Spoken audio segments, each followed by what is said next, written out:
ಬಿಡಿಎನಲ್ಲಿ ಕೃಷಿ ಅಧಿಕಾರಿಗಳ ದರ್ಬಾರು ಅರಣ್ಯ ಘಟಕದಲ್ಲಿ ಇಲ್ಲದ ಹುದ್ದೆಯನ್ನು ಸೃಷ್ಟಿಸಿ ಅಕ್ರಮ ನೇಮಕ ಮಾಡಲಾಗಿದೆ ಅನ್ನುವಂಥ ಒಂದು ಗಂಭೀರವಾದಂಥ ಆರೋಪ ಇದೀಗ ಕೇಳಿ ಬರ್ತಾ ಇರೋದು. ಕೃಷಿ ಇಲಾಖೆ ಅಧಿಕಾರಿ ಅರಣ್ಯ ಸಂರಕ್ಷಣಾಧಿಕಾರಿ ಆಗಿದ್ದು ಹೇಗೆ? ಇದು ಎಲ್ರಿಗೂ ಇರೋ ಪ್ರಶ್ನೆ. ರೂಲ್ಸ್ ಬ್ರೇಕ್ ಮಾಡಿ ಚಿದಾನಂದಗೆ ಹುದ್ದೆಯನ್ನು ನೀಡಿದ ಸರ್ಕಾರ ಅನ್ನುವಂಥ ಪ್ರಶ್ನೆ. ಬಿಡಿಎ ಅರಣ್ಯ ಕಾಂಡವನ್ನು ಬಯಲು ಮಾಡ್ತಾ ಇದೆ ನಿಮ್ಮ TV5 ಕನ್ನಡ.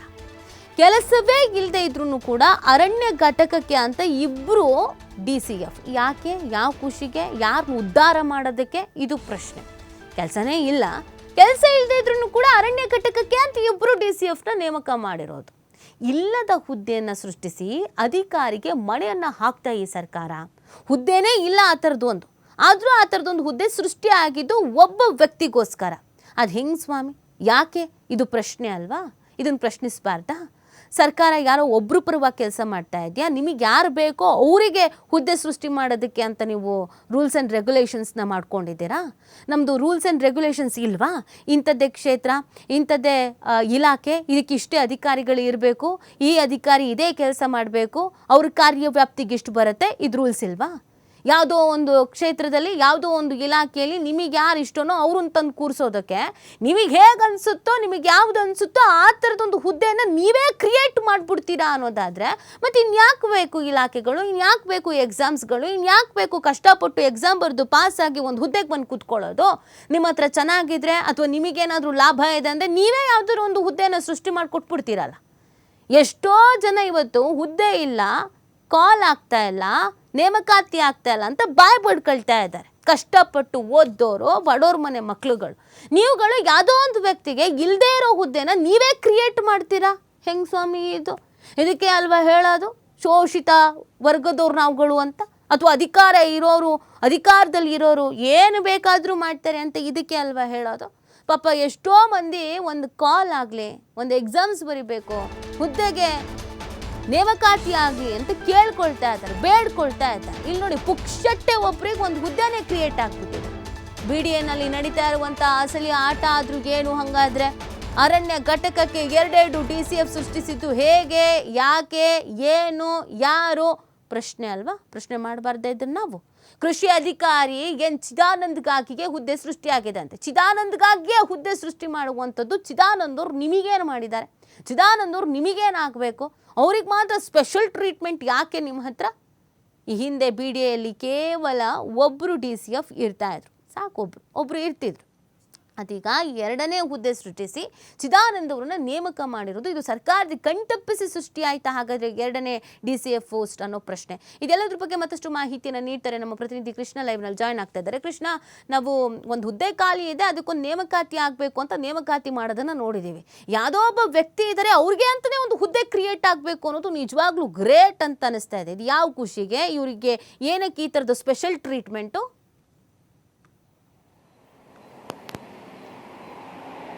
ನೀತಿ, ಬೆಂಗಳೂರು ಅಭಿವೃದ್ಧಿ ಪ್ರಾಧಿಕಾರದಲ್ಲಿ ಬಗೆದಷ್ಟು ಅಕ್ರಮ ಭ್ರಷ್ಟಾಚಾರ ಬಯಲಾಗ್ತಾನೆ ಇದೆ. ಒಂದು ಕಡೆ ಸೈಟ್ ಹಂಚಿಕೆಯಲ್ಲಿ ಹಗರಣ ಮಾಡ್ತಾರೆ, ಮತ್ತೊಂದು ಕಡೆ ಟೆಂಡರ್ ಹೆಸರಲ್ಲಿ ಹಗರಣಗಳು ನಡೀತಾನೆ ಇವೆ. ಈಗ ನೇಮಕಾತಿ ವಿಚಾರದಲ್ಲೂ ಬೆಂಗಳೂರು ಅಭಿವೃದ್ಧಿ ಪ್ರಾಧಿಕಾರದಲ್ಲಿ ಭ್ರಷ್ಟಾಚಾರ ಕೂಡ ನಡೀತಾ ಇದೆ. ಒಂದು ಕಡೆ ಬೆಂಗಳೂರು ಅಭಿವೃದ್ಧಿ ಪ್ರಾಧಿಕಾರದಲ್ಲಿ ತುಂಬ ಆರ್ಥಿಕವಾಗಿ ಸಂಕಷ್ಟದಲ್ಲಿದೆ. ಸಂಕಷ್ಟದ ಮಧ್ಯೆ ಕೂಡ ಬೇಕಾದ ಹುದ್ದೆಗಳನ್ನು ಸೃಷ್ಟಿ ಮಾಡಿ ಸರ್ಕಾರಕ್ಕೆ ನಷ್ಟ ಮಾಡುವಂಥ ಪ್ರಯತ್ನವನ್ನು ಅಧಿಕಾರಿಗಳು ಮಾಡ್ತಾ ಇದ್ದಾರೆ. ಈ ಹಿಂದೆ ಬಿಡಿಎದಲ್ಲಿ ಚಿದಾನಂದನ ವ್ಯಕ್ತಿ ಕೃಷಿ ಇಲಾಖೆ ಅಧಿಕಾರಿ ಬಿಡಿಎದಲ್ಲಿ ಕೆಲಸ ಮಾಡೋಕ್ಕೆ ಯಾವುದೇ ಮಾನದಂಡ ಕೂಡ ಇಲ್ಲ.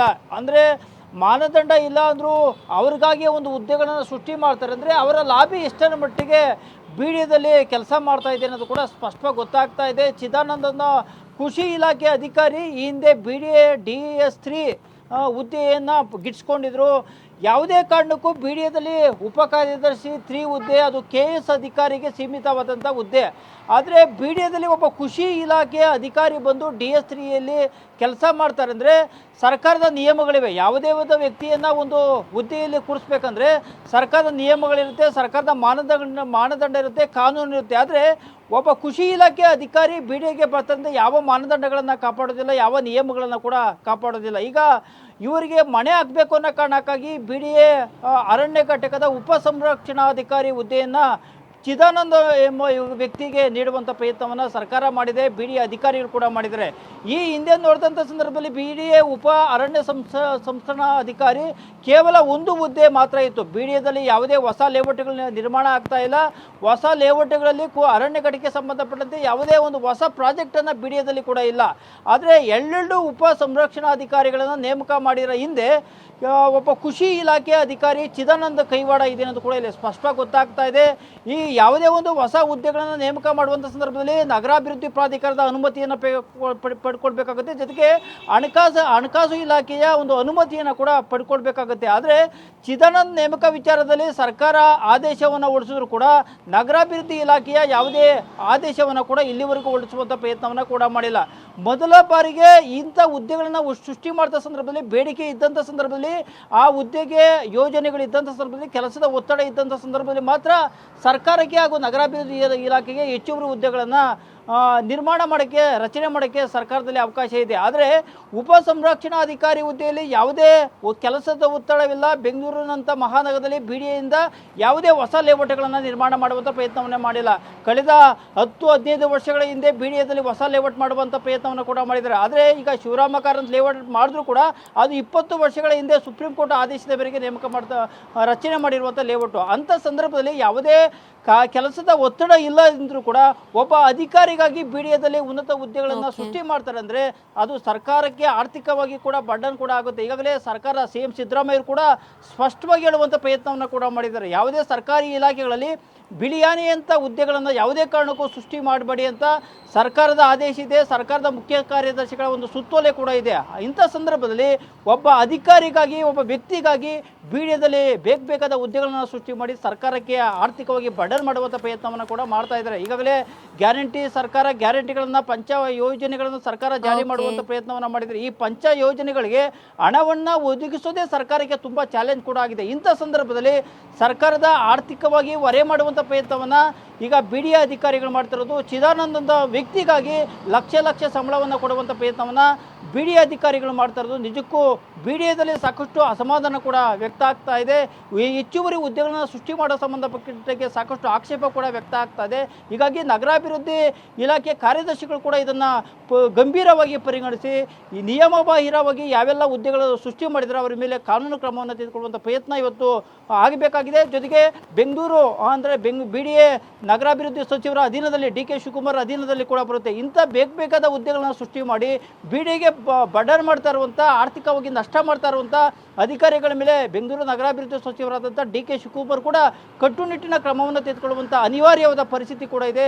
ಇಲ್ಲಂದರೆ ಇಂತಹ ಹುದ್ದೆಗಳನ್ನು ಬೇಕಾದವರಿಗೆ ವ್ಯಕ್ತಿಗೆ, ಅದರಲ್ಲೂ ಪ್ರಮುಖವಾಗಿ ಬೇರೆ ಇಲಾಖೆ ಅಧಿಕಾರಿಗಳನ್ನ ಇಲ್ಲಿ ತಂದು ಹುದ್ದೆಗಳನ್ನು ಸೃಷ್ಟಿ ಮಾಡಿದೆ ಇನ್ನಷ್ಟು ಸಂಕಷ್ಟ ಎದುರಾಗೋದ್ರಲ್ಲಿ ಯಾವುದೇ ಅನುಮಾನ ಕೂಡ ಇಲ್ಲ. ನೀತಿ. ಓಕೆ, ಥ್ಯಾಂಕ್ ಯು ಕೃಷ್ಣ ತಮ್ಮೆಲ್ಲ ಡೀಟೇಲ್ಸ್ಗೆ.